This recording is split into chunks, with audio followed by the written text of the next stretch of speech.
আর এই কথা বলতে গেলে এই বিভিন্ন রকমের ট্যাগ আমার নামের ওপরে দিয়ে দেন। 14 বংশ যাদের রাজাকার তাদের নামে এ দোষ নেই, শুধু আত্মীয়তা করে আমি ফেসে গেছি। 37 জন রাজাকার বাংলাদেশ জামাত ইসলামীতে, তাও ওদের বানানো রিপোর্ট অনুযায়ী। তারপরে 11 জন মরে গেছে। এরপরে কয়েকজন অসুস্থ, তাদের আর নড়াচড়ার ক্ষমতা নেই। আর যারা এই স্লোগান তোলে এখন, তাদের 1040 জন অলরেডি তাদের তালিকায় আছে রাজাকারের। হাজর যদি এসে বলে শুই যে তোর পেছনে বিশাল ফোঁটা, ওরে ছড়ানো দরকার না। আমার তো ফুটো একটা, আর ওর কত হাজার হাজার, ওর 1040টা ফুটো, আর আমার একটা নিয়ম ইতিহাস। সুতরাং এই বানোয়াট বিষয় সব ঢাকা পড়ে যাবে। সামনে যে দিন আসতেছে দেশে, একটা ইসলামের পক্ষে একটা ইসলামের বিপক্ষে। এই জন্যই জালেমদের এত ভয়, এই জন্যই দাদাদের এত ভয়। দাদারা ভালো করে জানে যে একবার যদি দেশে ইসলাম রাষ্ট্রের ক্ষমতায় চলে যায়, আর ওদের যা চরিত্র, তিনি অলরেডি অনেক কিছু দেখিয়ে ফেলেছে। বাংলার মানুষ এখন বিশ্বাস করতে আরম্ভ করেছে। সুতরাং এরা যদি যেতে পারে, এদের যেমন কোন চরিত্রের খারাপ কিছু পাওয়া যায়নি, যদিও আমাদের অধিকাংশ দোষ মিথ্যা দেওয়া হয়। বাংলাদেশে 54 বছরে ইসলামের উপরে যত দোষ দিয়েছে ইসলাম পন্থীদের উপরে, সবগুলোই মিথ্যা বানোয়াট।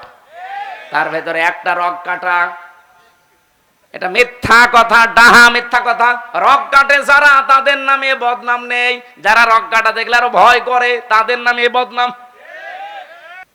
আমাদের দেশে এখন বদর, উহুদ, খন্দক নেই, কিন্তু সামনে আমার মনে হয় এই দেশে দ্বীন ইসলাম থাকবে না, থাকবে না। সেজন্য বদরের ময়দান উহুদের ময়দানের মতো আসতেছে।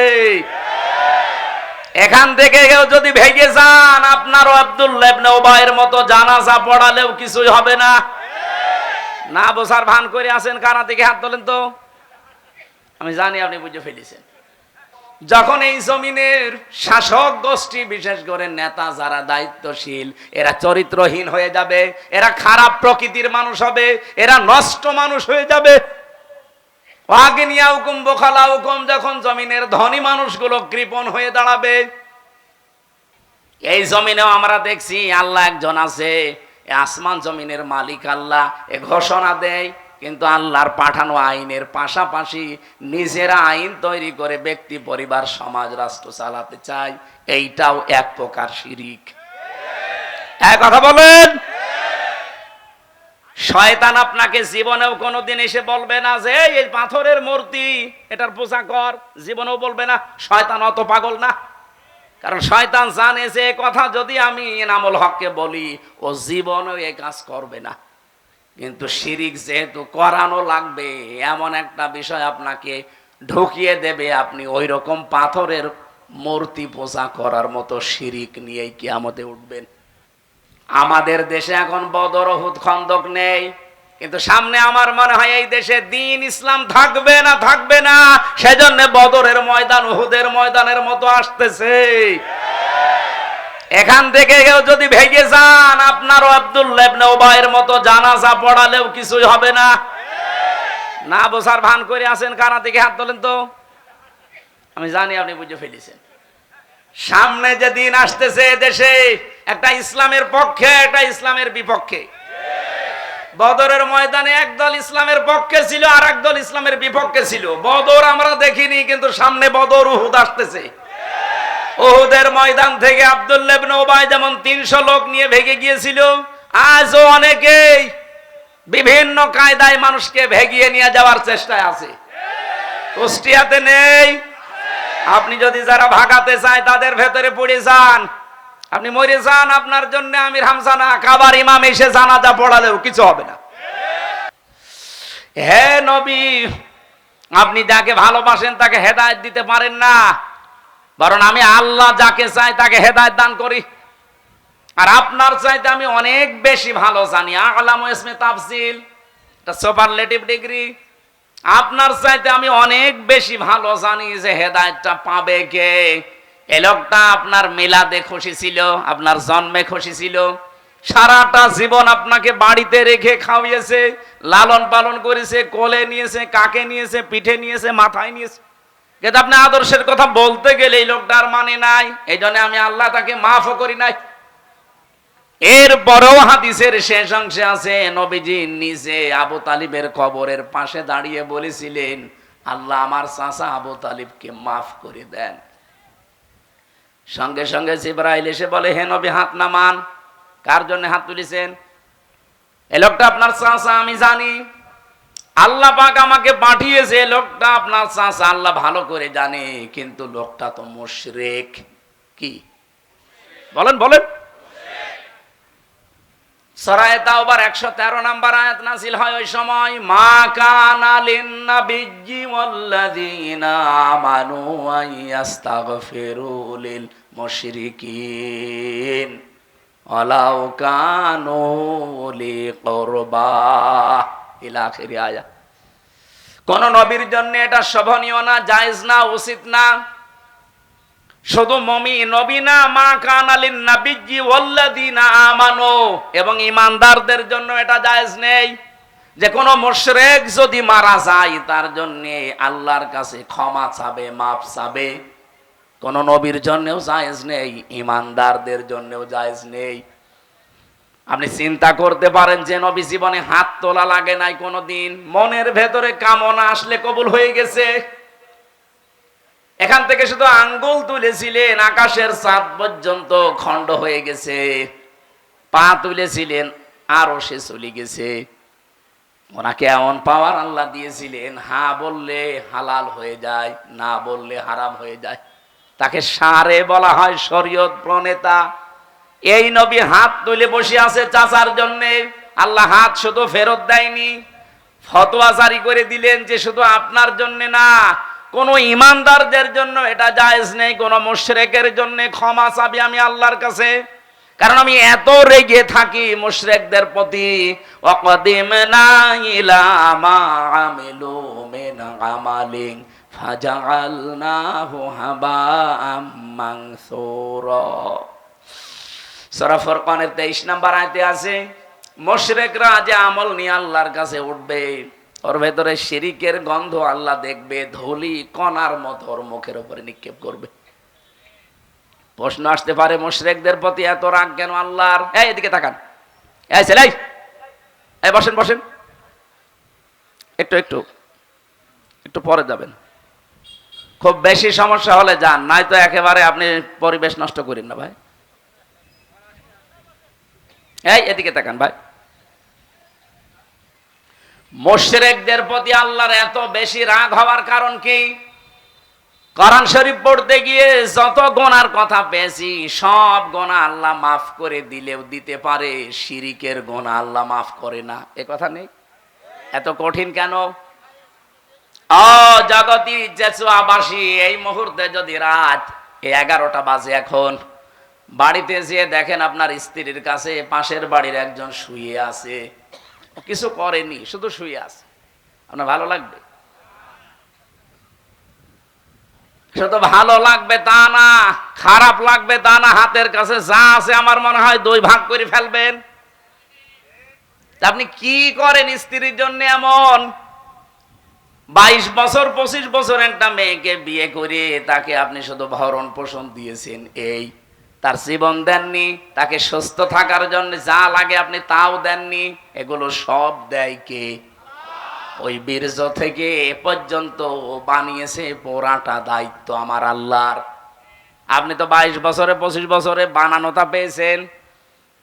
আপনি 22 বছরের পরে পেয়েই যদি আপনার এত অধিকার হয় স্ত্রীর উপরে কিছু জিনিস দেওয়ার মাধ্যমে, সেই বীর্য থেকে শুরু করে আমির হামজা পর্যন্ত যিনি বানিয়েছে, আমার বাবা মা শুধু বিছানায় ছিল, এতটুকুই শেষ।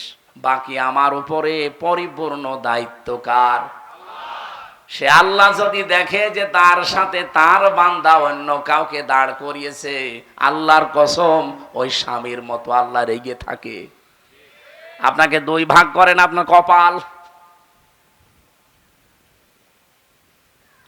এবার আসেন, শিরিক যত প্রকার হচ্ছে পৃথিবীতে, আল্লাহ এত রেগে থাকেন মুশরিকদের উপরে যে নবীকে বললেন দোয়া করা জায়েজ নেই, ওয়ালাউ কানু উলি কুরবা, যদিও নিকট আত্মীয় হয়। ইমানদারদেরকে আল্লাহ ঘোষণা দিয়েছেন আল্লাযীনা আমানু, ইমানদারের জন্য জায়েজ নেই। অথচ আমরা বাংলাদেশে দেখি টাটকা মুশরিক মরে যায়। আরে মাওলানা তারেকুর রহমান, আমির হামজা এদেরকে নিয়ে 10টা গরু জবাই করে আমরা জান্নাতে দিয়ে দেই, মনে হচ্ছে কন্ট্রাক্টরই নিয়েছি। জান্নাত তো আমাদের বানানো নাকি? এগুলো সব ধোঁকাবাজি, প্রতারণা ছাড়া কিচ্ছু না। আপনি শিরিক থেকে আগে বাঁচেন। এবার বলেন আমি তো এরকম শিরিক করি না, কে বলেছে আপনাকে? আমরা পদে পদে শিরিকে আছি। এর একটা দুইটা করে কয়েকটা প্রমাণ আমি পেয়েছি। 1 নম্বরে আপনি বুঝবেন আপনি শিরিক করছেন প্রকাশ্যে অথবা গোপনে, ওই সময় কাবুর আলাল মুশরিকিনা মা তাদউহুম ইলাইহি। হে নবী, আপনি জমিনে দিন কায়েমের কথা বলছেন, মত পার্থক্য করতে আপনি নিষেধ করছেন এ বিষয়ে, কিন্তু আপনার এই ঘোষণা শোনার পরে সবচাইতে বেশি খারাপ লাগবে, কষ্ট লাগবে, মন খারাপ হবে তাদের যারা মুশরিক। সুতরাং বাংলা কায়েমের কথা বলি, আল্লাহর এই জমিন বানিয়েছেন তিনি, হুকুমও চলবে তার। এই কথা বললে রাজনীতির মনে করে বিভিন্ন রকমের দোষ আমাদের উপরে চাপিয়ে যারা আসতে চান না, আপনি বিশ্বাস করতে পারেন আপনার দ্বারা কোন শিরিক হচ্ছে। আপনি অলরেডি মুশরিক হয়ে গেছেন, তাছাড়া তো আপনার কাছে খারাপ লাগার কথা না। এদেশে এখন প্রায় 18 কোটি মানুষ, 7 কোটি 20 লাখের একটা টার্গেট আমি পেয়েছি একটা জরিপে। এই 7 কোটি 20 লক্ষ মানুষ এখন বলছে আমরা এই দেশে রাষ্ট্রীয়ভাবে ইসলাম দিন কায়েম এটা চাই। এই মানুষগুলোই আমার মনে হয় এরা প্রকাশ্যে গোপনে শিরিক থেকে অলরেডি মুক্ত। বাকি যারা আছেন, আপনার কাছে যদি দিন কায়েমের কথা বললে, আল্লাহর বিধানের কথাগুলো বললে আপনার মন খারাপ হয়, কষ্ট লাগে, আপনার রাগ হয়, বুঝবেন আপনি যে কোনো ভাবে শিরিকের সাথে জড়িত। কোরআনের সূরা সূরার 13 নম্বর আয়াতের মাঝের অংশে এটা আছে, আপনি বাড়িতে মিলিয়ে দেখেন আপনি আসলে শিরিক করছেন কিনা। দ্বিতীয় নম্বরে, যারা শিরিক করেন প্রকাশ্য গোপনে, এই মানুষগুলো ভয় পায় না। এই পৃথিবীতে যেহেতু আল্লাহর বানানো জমিনটা হুকুম চলবে তার ঘোষণা তিনি দিয়েছেন, আলা লাহুল খালকু ওয়াল আমরু। জমিন যার, বিধান চলবে তার। কথা বলেন না কেন? জমিন যেহেতু সবাই আমরা স্বীকার করি এই দেশে যে এই জমিন বানিয়েছে আল্লাহ, এমনকি আবু জেহেল এটা বিশ্বাস করত। এটা আমি বানালাম? ওয়ালা ইন সালতাহুম মান খালাকাস সামাওয়াতি ওয়াল আরদা লা ইয়াকুলুনাল্লাহ। হে নবী, আপনি আবু জেহেলকেও যদি জিজ্ঞাসা করেন যে আকাশ আর জমিন কে বানিয়েছে, ও গ্যারান্টি দিয়ে বলবে লা ইয়াকুলুনাল্লাহ, লামে তাকিদ নুনে সাকিলা, ও গ্যারান্টি দিয়ে বলবে আল্লাহ বানিয়েছে। তাহলে আবু জেহেল কি ইমানদার ছিল? বলেন বলেন। তাহলে আবু জেহেলের মতো ইমান আমাদের মনে করেন আছে। কিন্তু দ্বিতীয় নম্বরটা সমস্যা, ও নিজে আইন বানিয়ে আল্লাহর আইনের পাশাপাশি লাগিয়ে দিত। এই জমিনেও আমরা দেখছি আল্লাহ একজন আছে, আসমান জমিনের মালিক আল্লাহ, এ ঘোষণা দেয়, কিন্তু আল্লাহর পাঠানো আইনের পাশাপাশি নিজেরা আইন তৈরি করে ব্যক্তি, পরিবার, সমাজ, রাষ্ট্র চালাতে চায়। এইটাও এক প্রকার শিরিক। এক কথা বলেন। শয়তান আপনাকে জীবনেও কোনোদিন এসে বলবে না যে এই পাথরের মূর্তি এটার পূজা কর, জীবনেও বলবে না। শয়তান অত পাগল না, কারণ শয়তান জানে যে কথা যদি আমি এনামুল হককে বলি ও জীবনেও এই কাজ করবে না। কিন্তু শিরিক যেহেতু করানো লাগবে, এমন একটা বিষয় আপনাকে ঢুকিয়ে দেবে, আপনি ওই রকম পাথরের মূর্তি পূজা করার মতো শিরিক নিয়েই কিয়ামতে উঠবেন। আল্লাহ বানিয়েছে জমিন, আইন চলবে তার। সেখানে আল্লাহর বাইরে কোনো আইন যদি কেউ বানিয়ে পাশাপাশি চালাতে চায়, এটাও মূর্তি পূজার মতোই শিরিক। আর এই জমিনে এটা চলছে, চলছে না? সুতরাং এই দেশে যারা আল্লাহর আইন বাদ দিয়ে মানুষের তৈরি করা আইন কায়েম করতে চান, আপনি আমার মনে হয় আবু জেহেলের মতো ইমানের দাবিদার। এর চাইতে স্পষ্ট বলার কায়দা আর নেই। এরপরও যদি কেউ না বোঝার ভান করে থাকেন, এদিকে আসেন। ঝড়ে কোদাল ছাড়া আপনার আর সম্ভব না। এবার আমার প্রশ্ন ছিল কি, দুইজন নবী, দুইজন চাচা শুধুমাত্র জন্ম মানত নবীজির, মিলাদ মানত। একটা আবু তালেব আর একটা আবু লাহাব, দুইজনেই জাহান্নামী, কারণ তারা নবীর আদর্শ মানে। সিস্টেম অপর পৃষ্ঠায় দেখুন, আরো দুইজন চাচা, হযরতে আব্বাস, হযরত আমির হামজা রাদিয়াল্লাহু তাআলা আনহুমা। এই দুইজন চাচা শুধুমাত্র জন্ম মানে নাই, আমির হামজার পুরা জীবনী পড়েছি। নবীর জন্মে এমন বেশি খুশি হয়েছিল হযরতে আব্বাসও, কিন্তু নবীর সিরাত মানতে গিয়ে এই দুইজন অগ্রণী ভূমিকা পালন করেছে জীবনের সর্বোচ্চ দিয়ে। আল্লাহ এত বেশি খুশি হয়েছিলেন, তাদের নামে কোরআনের আয়াত নাযিল হয়েছে, রাদিয়াল্লাহু আনহুম ওয়া রাদু আন। আমি আল্লাহ যেমন তাদের উপরে রাজি হয়ে গেছি, তারাও আমার আল্লাহর উপরে রাজি। যালিকা লিমান খাশিয়া রাব্বা। জোরে বলেন সুবহানাল্লাহ। কুষ্টিয়াবাসী অনেক বেশি ভালোবাসি আপনাদেরকে, মন থেকে হৃদয় দিয়ে কথাগুলো বলছি। এই সিরাতের মাসে, এই মিলাদের মাসে, জন্মের মাসে আপনি যদি শুধু জন্ম নিয়ে আনন্দে শেষ করে দেন, তার আদর্শ যদি আপনি না মানতে পারেন, আল্লাহর কসম আপনিও কিন্তু আবু লাহাব, আবু তালেবের মতো হয়ে যাবেন। আমরা মিলাদ মানি, সিরাত মানি, কথা বলেন না কেন? আমরা মিলাদ মানি, সিরাত মানি। এবার আপনি মানবেন কতটুকু সিরাতটা? একটা পর্যায়ে নিয়ে এসেছি আমি, সূরা আলে ইমরানের 31 নম্বর আয়াতে আমরা পেয়েছি। এই মাস আসলেই দেখবেন এই আয়াতটা বেশি পড়া হয়। কুল ইন কুনতুম তুহিব্বুনাল্লাহা ফাত্তাবিউনি ইউহিব্বুকুমুল্লাহ ওয়া ইয়াগফির লাকুম যুনুবাকুম আল্লাহু গফুরুর রহিম। এই একটু ভালো করে শুনবেন, এটা গতানুগতিক ভাবে না, এখান থেকে একটা শিক্ষা নিয়ে যাব আজ। ইবনে কাসির থেকে বলছি এইটা। নবী আপনি বলেন, যদি আল্লাহকে ভালোবাসি, এই কথা বলতে চাও, এই কথা বলতে চাই না আমরা? আল্লাহ তোমাকে ভালোবাসি, এ দাবি আমাদের আছে না নেই? এই দাবি যারা করেন তাদেরকে আল্লাহ বলছেন, এ দাবি করার আগে সবাইকে একটা আদেশ দিলাম, ফাত্তাবিউনি, তারা যেন আপনার অনুসরণ করে, তারা যেন আপনাকে ভালোবাসে। কথা কিন্তু এই জায়গায় নেই। তাহলে আল্লাহ হাব্বন দিতেন, তাবউন দিয়েছেন। তারা আপনাকে যেন অনুসরণ করে, অনুকরণ করে, আপনাকে দেখে দেখে চলে। এইটা যদি তারা করতে পারে, তাদের আমি আল্লাহকে ভালোবাসা লাগবে না, ইউহিব্বুকুমুল্লাহ, আমি নিজেই তাদেরকে ভালোবাসছি, বাসবো। এটা মোজারে, বর্তমান, ভবিষ্যৎ, প্রেজেন্ট, ফিউচার। কুষ্টিয়াবাসী এই আয়াত সে জন্মের পর থেকে আমরাও শুনছি। এবার আসেন তো এখান থেকে একটা তথ্য নিয়ে আসি। আল্লাহ পাক ইউহিব্বুকুমুল্লাহ দিয়েছেন, আপনাকে ভালোবাসা আল্লাহ এখন আরম্ভ করছে এবং ভবিষ্যতেও বাসবে, যদি আপনি নবীকে অনুসরণ করার সিদ্ধান্ত নিয়ে আপনি লেগে পড়েন।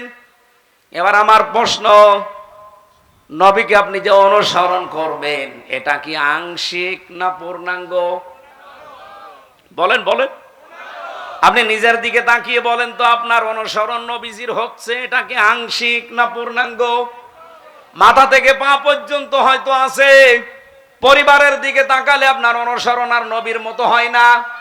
পর্দা যে একটা ফরজ বিধান, এই জায়গায় অনেকের কিন্তু খামখেয়ালিপনা।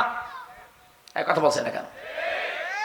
পরিবারের দিকে, সমাজের দিকে তাকান, রাষ্ট্রের দিকে তাকান, অর্থনীতির দিকে তাকান, রাজনীতির দিকে তাকান, একটা একটা করে যত জীবন আছে, কোন জায়গায় আপনার পূর্ণাঙ্গ অনুসরণ হচ্ছে, আপনি নিজের বিবেকের কাছে প্রশ্ন করেন।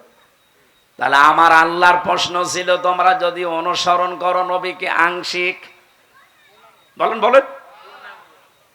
বাস্তবে তো আমরা বহু দেখেছি যারা আংশিক অনুসরণ করেছে, তারা আল্লাহর এই ঘোষণা ছিল, ইউহিব্বুকুমুল্লাহ, নিজে আল্লাহ তাদের ভালোবাসবেন, ওয়া ইয়াগফির লাকুম যুনুবাকুম, আল্লাহ শুধু ভালোবেসে শেষ করে দেয় না, তাদের মাফ করে দেয়। কতটুকু?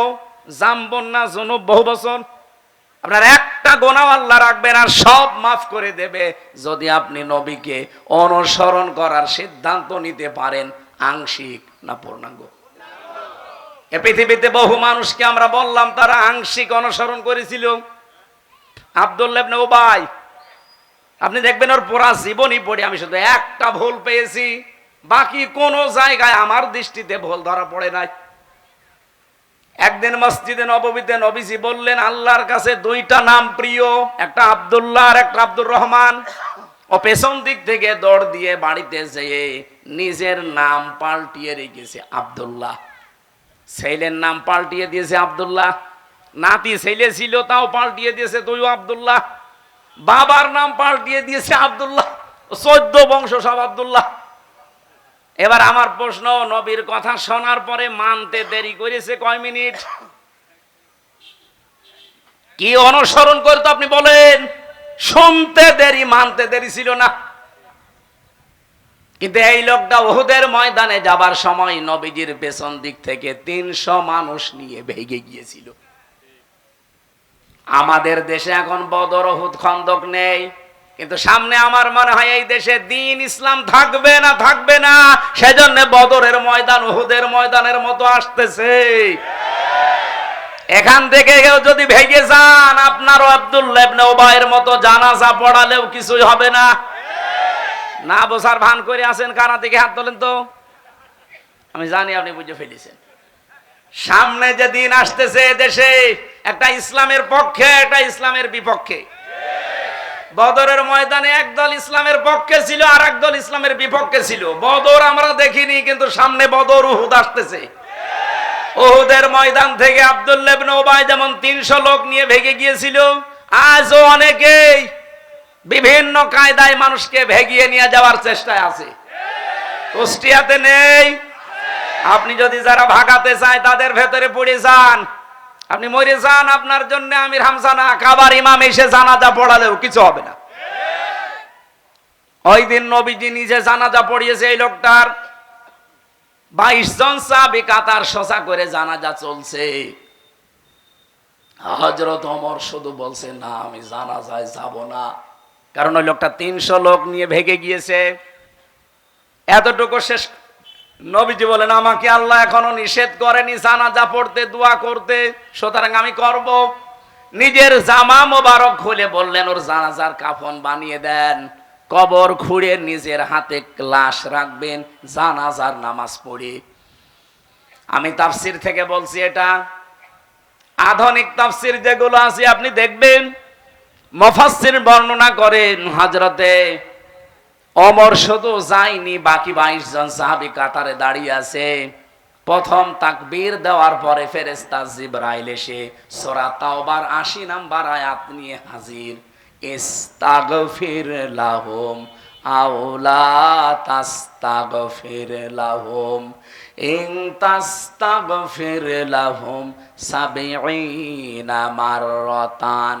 এ পর্যন্ত শেষ আয়াত, কিন্তু এখনো শেষ হয়নি। আমি আলেমদেরকে বলছি একটু ভালো করে মিলান তো। জিবরাইল এসে এ পর্যন্ত বলার পরে দাঁড়িয়ে গেছে, আর কথা বলে না। হে নবী, আপনি এই লোকটার জন্য ক্ষমা চান আর না চান, জানাজার নামাজ পড়ান আর না পড়ান, এর জন্য আল্লাহর কাছে মাফ চান আর না চান, সমান হবে। এমনকি যদি 70 বারও ক্ষমা চান। এ পর্যন্ত বলার পরে নবীজি বলেন, আমার মনের ভেতরে একটা আশঙ্কা এসেছিল, আকাঙ্ক্ষা এসেছিল যে 70 মাররাতান আছে, যে 70 বার ক্ষমা চাইলে আল্লাহ মাফ করবে না। আমি এই লোকটার জন্য 71 বার ক্ষমা চাবো। আল্লাহ তার 71 বারের কথা দেয়নি, 70 বারের কথা যখন দিয়েছে, আমি 71 বার ক্ষমা চাবো, তাহলে তো মাফ হবে। সঙ্গে সঙ্গে জিবরাইল এই কথা মনে মনে বলতে দেরি, ফেরেশতা জিবরাইলকে আল্লাহ বলেন যে পরের অংশটুকু শুনিয়ে দেন, ফালাইয়াগফিরাল্লাহু লাহুম। আমার প্রশ্ন এখানে একটা আলেমদের কাছে, আল্লাহ পাক শুধুমাত্র যদি ফালাইয়াগফিরাল্লাহ পর্যন্ত দিতেন, আল্লাহর কসম আমি নিজে জীবনেও ভয় পেতাম না। আমার ভয়ের কারণ হচ্ছে শেষে এই হোমটা এটা বহু বচন, এটা জমির। এদিকে তাকান। আল্লাহ যদি ফালাইয়া ফিরাল্লাহ পর্যন্ত দিতেন তাহলে এই আয়াতটা শুধুমাত্র আব্দুল্লাহ ইবনে উবাইয়ের জন্য ছিল, কিন্তু যখনই হোম দিয়েছেন তখন হামজা ওর ভেতরে আছে, এ তারিকুর রহমানও আছে। আল্লাহ পাক বলেন ইয়াগফির, এটা মজারে বর্তমান ভবিষ্যৎ প্রেজেন্ট ফিউচার। এর আগে লান, মজারের আগে লান আসলে বাংলা অর্থ হয় জীবনেও হবে না। হে নবী, শুধু এর জন্য না, এরকম চরিত্রের মানুষ কিয়ামত পর্যন্ত যারা আসবে তাদের জন্য আপনিও যদি ৭০ বার না ৭০,০০০ বারও ক্ষমা চান, আমি আল্লাহ তাদেরকে মাফ করছি না, করবো না। আব্দুল্লাহ ইবনে উবাইয়ের অনুসরণ আংশিক ছিল না পূর্ণাঙ্গ? আংশিক। পুরা জীবনে শুধু একটা জায়গায় আমি ঝামেলা পেয়েছি, ওহদের ময়দানে ৩০০ মানুষ নিয়ে ভেগে গিয়েছিল। ওর রাজনৈতিক জীবনে বিশ্ব নবী ওর আদর্শ ছিল না, বাকি জীবনে ছিল। রাজনৈতিক জীবনে ওর নেতা ছিল আবু জেহেল। আপনি এবারে আয়াতটা বাংলাদেশের সাথে মিলান তো। এদেশে যে ১৯২ জন আমরা মুসলমান, আমার মনে হয় শুধু ওই মুসলমানই দেওয়া আছে, এই মুসলমানই। আয়াত নাযিল হওয়ার তো সিস্টেম এখন নেই। যদি হইতো, কত মানুষ যে আমরা আব্দুল্লাহ ইবনে উবাইয়ের কাতারে চলে যেতাম। কথা বলেন না কেন? সুতরাং আমাদের অনুসরণ করা লাগবে কি আংশিক না পূর্ণাঙ্গ? আর আমরা সেই পূর্ণাঙ্গ অনুসরণের কথাই বলি। আপনি যেমন নামাজে নবীজিকে মানেন, আপনি যেমন রোজাতে নবীজির হুকুম, আল্লাহর হুকুম নবীজির কায়দায় মানেন, ঠিক ওই কায়দায় আপনার পরিবারে মানা লাগবে, সমাজে মানা লাগবে, রাষ্ট্রে মানা লাগবে।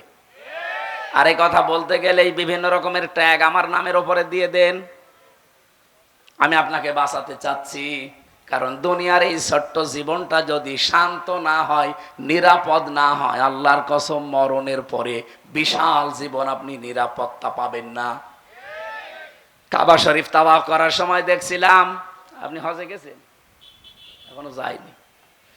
রুকনি ইয়ামিনি থেকে হজরে আসওয়াদ যে পাথরটা, এই জায়গাটা যখন পার হওয়া লাগে, লক্ষ লক্ষ হাজী সাহেবেরা সবাই এই দোয়াটা পড়ছে, রব্বানা আতিনা ফিদ দুনিয়া হাসানা ওয়া ফিল আখিরাতি হাসানা। হে আল্লাহ, দুনিয়ায় শান্তি দাও, স্বস্তি দাও, নিরাপত্তা দাও, এরপরে আখিরাতেও শান্তি, স্বস্তি, নিরাপত্তা দিও। বলেন তো, আগে দুনিয়া না আগে আখিরাত? বলেন বলেন। এই ৫৬,০০০ বর্গ মাইল এখনো পর্যন্ত আমরা নিরাপত্তা দিতে পারি নাই, আমরা সেইটা দিতে চাই। এবার এমন একটা দেশ আমরা আল্লাহর নবীর অনুসরণের মাধ্যমে কোরআন দিয়ে বানাতে চাই। ৫৬,০০০ বর্গ মাইলে মালয়েশিয়া বাংলাদেশের থেকে ৭ ডবল বড়। ১২০০ কিলোমিটার, ১৮০০ কিলোমিটার আমি রান করেছি এক একদিন। পাহাড়ি এলাকা, জঙ্গলের ভেতর দিয়ে যাচ্ছি আমি আর ড্রাইভার আর ওই হোসাইন, কেউ নেই সাথে। রাত ১২টা, ১টা, ২টা, ৩টা বাজে, কারণ এত দূর রান করা লাগবে। ড্রাইভার আমারে বলছে, শরীর সমসম করে ওঠে, এত বড় বিশাল ভয়ঙ্কর জায়গা পার হওয়া লাগে। ড্রাইভার বলছে, কোনো চিন্তা নেই হুজুর, শুধু আল্লাহর ভয় ছাড়া কেউ সামনে আসবে না। আমরা তো ওই রকম একটা বাংলাদেশ দেখতে চাচ্ছি, যেখানে এই ১১৫০ কিলোমিটার আমরা পার হয়ে যাব, কোনো চিন্তা থাকবে? বলেন বলেন। আল্লাহর কসম এটা বানানো সম্ভব। ইদা কানা উমারাউকুম খিয়ারুকুম, যখন তোমাদের এই জমিনে যারা নেতা, যারা দায়িত্বশীল, এই মানুষগুলো সর্বোত্তম চরিত্রের অধিকারী হবে। বাংলাদেশে এই ৫৪ বছরে কত এমপি হোস্টেল থেকে মেয়েদের কান্নার আওয়াজ পাওয়া গেছে? আমি এটা বানিয়ে বললাম? বলেন।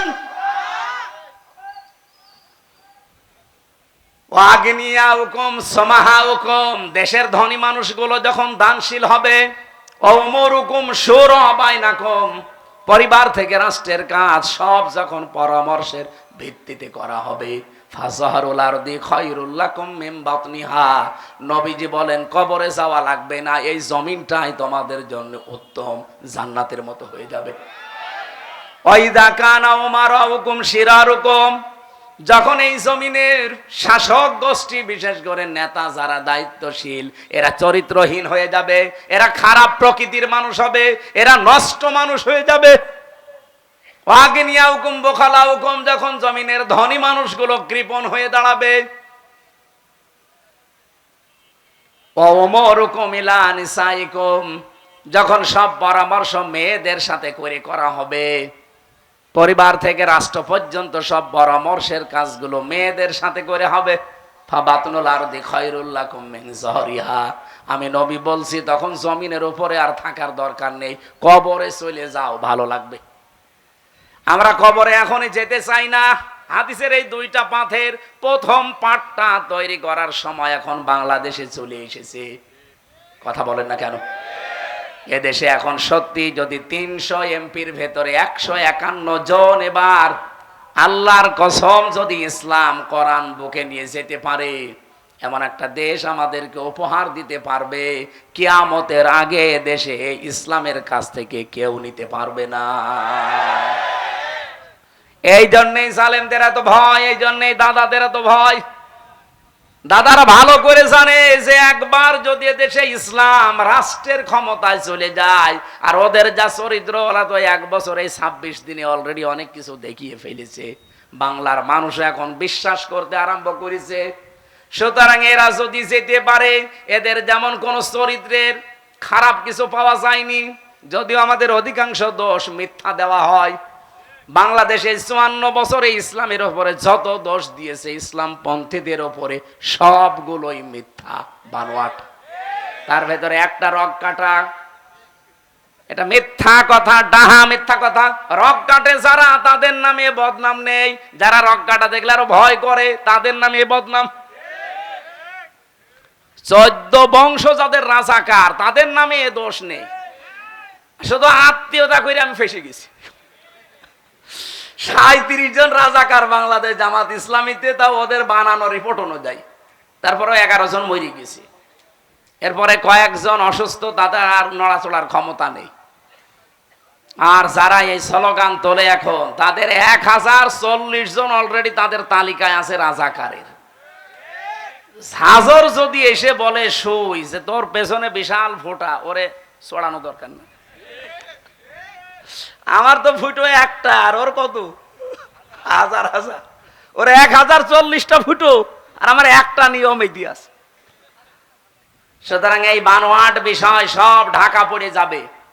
আগামীতে একটু আসতে দেন, সময় যেহেতু আসতেছে, আমরা যদি কাজে লাগাতে না পারি, এই তো 54 বছর চলছে, 154 বছরও আপনি আর মুখ দেখাতে পারবেন না। আর আপনি না আর 100 বছর বাঁচলেন বলেন, যদি এই জমিনে দিন কায়েম না হয়, এভাবে শয়তানের তৈরি করা আইন দিয়ে চলতে থাকে, আপনি কি দিয়ে মুখ দেখাবেন কবরে? কারণ কবরে যতগুলো প্রশ্ন, নামাজের প্রশ্ন নেই, রোজার প্রশ্ন নেই, যাকাতের প্রশ্ন নেই, সবগুলো প্রশ্ন আপনি দেখেন এই জমিনের উপরে এই বিষয়গুলো নিয়ে তৈরি করা। মার রব্বুকা, তোমার রব কে ছিল? রবের 19টা অর্থ হয়। সামারাইজ করে যদি 5টা বলতে হয়, তার প্রথম অর্থ রব মানে লালন পালনকারী, রব মানে সৃষ্টিকর্তা, রব মানে আইনদাতা। আপনি যদি কবরে বলেও ফেলেন যে আমার রব আল্লাহ, ফেরেশতা কিন্তু এক চড়ে দাঁত মুখ যা আছে সব করে ফেলবে, বলবে রব আল্লাহ মানে, রবের যে অর্থ মানে রব মানে আইনদাতা। একটা আইন চলতো, কি বলবেন আপনি? কিছু বলতে পারবেন না। 2 নম্বরে যে লোকটাকে দেখানো হবে যে মান হাজার রজুল, এই লোকটা কে ছিল? আপনি যদি বলেন হাজা নাবিজ্জনা মুহাম্মাদুর রাসূলুল্লাহ, ইনি আমাদের নবী ছিল। নবী মানে কি? না না, নবী শব্দটা নাবা থেকে এসেছে। নাবা মানে সংবাদ। আপনি দেখবেন সংবাদ লিখতে গেলে ইংরেজিতে 4টা অক্ষর লাগে। নিউজ, NEWS, N দিয়ে নর্থ, E দিয়ে ইস্ট, W দিয়ে ওয়েস্ট, S দিয়ে সাউথ। তো তামাম দুনিয়ার কিছু বাকি আছে? তামাম পৃথিবীর সব খবরাখবর দিয়ে আল্লাহ পাক নবীদেরকে পাঠিয়েছিলেন। এই জন্য যাকে দেখানো হবে, আপনাকে এই সম্পর্কে ধারণা থাকা লাগবে। আপনি কুষ্টিয়ার খবরই রাখেন না, দেশ তো বাদই দিলাম। আপনাকে খবর রাখা লাগবে। নবী মানে সংবাদ। 3 নম্বরে যেটা বলা হয়, মা দিনুকা, তোমার ধর্ম কি, না তোমার জীবন ব্যবস্থা কি। জীবন ব্যবস্থা মানে আপনি যে টয়লেটে যান, এটাও জীবন ব্যবস্থার ভেতরে নেই। বাম পা দিয়ে প্রবেশ করবেন, ডান পা দিয়ে বের হবেন, মাঝখানে দুইটা দোয়া পড়বেন, 8-10 মিনিট সময় কাটাবেন। যা সময় কাটিয়েছেন প্রত্যেকটা সময় আপনার ইবাদত। কুষ্টিয়াবাসী টয়লেটের মতো নিকৃষ্ট কাজ 8-10 মিনিট শুধু রসুলের তরিকায় দিন মেনে করলে যদি সওয়াব হয়, তো বাকি জীবনের এখনো 23 ঘন্টা 50 মিনিট এই সময়টা আপনি দিনের উপরে চললে ইবাদত হবে না মানে কি? অনেকে বলে দুনিয়ার কাজ, দুনিয়ার কাজ বলে কিচ্ছু নেই, সব আখিরাতের কাজ। সুতরাং আমরা ইসলামকে ওই জায়গায় নিতে যা করব সব আমার আখিরাতের কাজ। আমরা নবীর জীবন থেকে শিক্ষাগুলো নিয়ে পূর্ণাঙ্গ অনুসরণ করতে চাই রবিউল আউয়াল মাসে, নাকি আব্দুল্লাহ ইবনে উবাইয়ের মতো আংশিক? বলেন বলেন। রাত অনেক হয়ে গেছে, 11:30 বাজে। এখন তাহাজ্জুদের নামাজের সময় সামনে আসতেছে, এরপরে ফজরের নামাজ। সম্মানিত মা বোন যারা এসেছিলেন, আপনাদের সম্পর্কে আলাদা হয়তো যারা দুইজন আলোচক ছিল কিছু বলেছে, আমি বলতে পারছি না। এত রাত পর্যন্ত কথা। আবার কালকে সকাল থেকে আমাদের অনুষ্ঠানগুলো শুরু। নামের আগে মুফতি শব্দ মাওলানা শব্দ বাদ দিলে নাকি শিরিক হয়, বিষয়টা বলবেন মেহেরবানি করে। কি বলে? নামের আগে মুফতি শব্দ মাওলানা শব্দ দিলে শিরিক হয় কেন? মুফতি শব্দের শাব্দিক অর্থ হচ্ছে ফতোয়া দানকারী। 2 নম্বরে মাওলানা শব্দের শাব্দিক অর্থ হচ্ছে আমাদের অভিভাবক বা আমাদের পথ প্রদর্শক। আমাদের দেশে এই শব্দটা ব্যবহার করা হয় সম্মানসূচক শব্দ হিসাবে। যারা শরীয়তের বিধানের বিষয়গুলো জানাশোনার মাধ্যমে মানুষকে জানাতে পারে, তাদের নামে আমরা এই দেশে একটা সার্টিফিকেট বানিয়েছে যে কামেল পাস করলে, দাওরা পাস করলে মাওলানা দেওয়া হয়। এটাকে আল্লাহ রাসূল দিয়েছে। এই শব্দটা আমাদের নামের সাথে লাগালে শিরিক হবে। ওনারা যে হুয়া মাওলানা ওয়া আলাল্লাহি ফালাতাওয়াক্কালিল মুতাওয়াক্কিলুন নাকি একটা আয়াত আছে না সূরা তাওবায়, এইটা নিয়ে আলোচনা করে না। এই বিষয়গুলো ঠিক না। আল্লাহুম্মা আমিন। লা ইলাহা ইল্লা আনতা সুবহানাক ইন্নী কুনতু মিনাজ জালিমিন। আল্লাহুম্মা গফিরলি ওয়ারহামনি ওয়াহদিনি ওয়াফিনি ওয়ারযুকনি ইয়া রাব্বাল আলামিন। সারাটা জীবন অপরাধ করে জীবনটা নষ্ট করে ফেলেছি। হাত উঠায় কথা বলবো ভয় করে, লজ্জা করে। জীবনের দিকে তাকালে জাহান্নামের আগুন ছাড়া কিছুই দেখতে পাই না। আল্লাহ আমাদের অপরাধের দিকে তাকিও না, তোমার রহমতের দিকে তাকাও। জিন্দেগীর গুনাহগুলো এই মুহূর্তে মাফ করে দাও রব্বুল আলামিন। নবীর জন্মের মাস রবিউল আউয়াল আরম্ভ হয়ে গেছে। 1 বছর পরে মাসটা আমাদের কাছে আসে। তার জীবনী থেকে, তার আদর্শ থেকে, তার সিরাত থেকে যেগুলো নেওয়া দরকার ওইগুলো নেওয়ার তৌফিক দাও, যেগুলো ছেড়ে দেওয়া দরকার ওইগুলো ছেড়ে দেওয়ার সুযোগ দাও। ওমা আতাকুমুর রাসূলু ফাখুযুহু ওয়া মা নাহাকুম আনহু ফান্তাহু। এই আয়াতটা আমাদের জীবনে তুমি মিলিয়ে দাও। মাহফিলের আয়োজনে যারা ব্যস্ত ছিল, এই মাহফিলের কমিটিদেরকে কবুল করে নাও। বিভিন্ন মানুষ আমরা দেখি তাদের বাবার জীবনী, তাদের স্বামীর জীবনী, চাচার জীবনী, নেতার জীবনী তারা শোনায়। আল্লাহ আমরা আমাদের নেতার জীবনী শোনানোর জন্য না, আমরা নবীর জীবনী শোনাতে ব্যস্ত আছি। এই জন্য আমাদের এই আয়োজনটা আজকে কবুল করে নাও। সম্মানিত সভাপতি অধ্যাপক আবুল হাশেম সহ যত আলেম ওলামা এখানে এসেছে, আলেমদেরকে আলেম হিসাবে কবুল করে নাও। আমরা যারা রোগী আছি আমাদেরকে রোগ শোক থেকে বাঁচাও। মা বোনেরা অনেকেই বিভিন্ন জায়গায় বসে আছে, আল্লাহ মায়েদেরকে বোনেদেরকে ফাতিমাতুজ জাহরার মতো, খাদিজাতুল কুবরার মতো বানিয়ে দাও। নবীর আদর্শটা আংশিক না পূর্ণাঙ্গ অনুসরণ করার সুযোগ আমাদের দান করো। প্রশাসনের যা ভাইরা এসেছে সততার সাথে এই কুষ্টিয়ার বুকে দায়িত্ব পালন করার তৌফিক দাও। প্রশাসনকে বিশেষ করে পুলিশ বিভাগকে বানিয়েছিল হযরতে ওমর রাদিয়াল্লাহু তাআলা আনহু। আল্লাহ তিনি যে উদ্দেশ্য নিয়ে বানিয়েছিলেন সেই মহান উদ্দেশ্য সফল করার তৌফিক বাংলার প্রশাসনকে দিয়ে দাও। আগামীর দেশটা তুমি কোরআনের হাতে একটু তুলে দাও। আমরা চেষ্টা চালাচ্ছি, সফলতা দেওয়ার মালিক তুমি। মেহেরবানি করে একবার হলেও কোরআনের হাতে তুলে দাও। দেশের মানুষ অন্তত এবার বুঝবে যে এতদিন কোন জাহান্নামে ছিলাম। আল্লাহুম্মা গফিরলি ওয়ারহামনি ওয়াহদিনি ওয়াফিনি ওয়ারযুকনি ইয়া রাব্বাল আলামিন। কুষ্টিয়ার বুকে কামিল মাদ্রাসা, কওয়াতুল ইসলাম, আল্লাহ শ্রদ্ধাভাজন নানা যান, ওই মাদ্রাসার প্রিন্সিপাল উনি বসে আছে, আমার পাশে ডানে বামে কত আলেম বসা আছে, যারা সারা জীবন জ্ঞানের আলোগুলো ছড়িয়ে যাচ্ছে। এদের এই এলেম ছড়ানোকে কবুল করে নাও। দিনকে কায়েম করার জন্য জান মাল দিয়ে যারা সর্বাত্মক চেষ্টা চালায়, সম্মানিত পরিচালক মাওলানা আব্দুল আলিম, ডান পাশে বসা আছেন শ্রদ্ধাভাজন ভাই জনাব এনামুল হক সহ যত মানুষ আজকের এই মাহফিলে, বিশেষ করে মাওলানা আল আমিন তোমার যুবক বান্দা, যতগুলো যুবকদেরকে সাথে নিয়ে আজকের এই নবীর জীবনী আমাদেরকে শুনিয়েছে, আল্লাহ বিশ্ব নবীর পূর্ণাঙ্গ অনুসরণ তাদের জীবনেও দিয়ে দাও। এই চচুয়া জগতের মাটির নিচে যারা ঘুমিয়ে আছে, নবীর ইজ্জতে মাফ করে দাও। আগামীর কুষ্টিয়াকে তুমি কোরআনের জন্য কবুল করো। বারাকাল্লাহু লানা ওয়া লাকুম ফিল কোরআনিল আযীম। আল্লাহ, কত মানুষ আমি এই যে হাসপাতালে পড়ে আছে দেখতে পাচ্ছি, এই মানুষগুলোকে শেফায়ে কামেলা আজেলা নসিব করো। আগামীতে অনুষ্ঠানটা কোরআনের প্রচারে, নবীর আদর্শ প্রচারে আরো বিশাল আকারে কবুল করে নাও। কখন কার কাছে আজরাইল চলে আসে জানি না, যখনই আসবে জীবনের শেষ কথা যেন এটা বলতে পারি, লা ইলাহা ইল্লাল্লাহু মুহাম্মাদুর রাসূলুল্লাহ।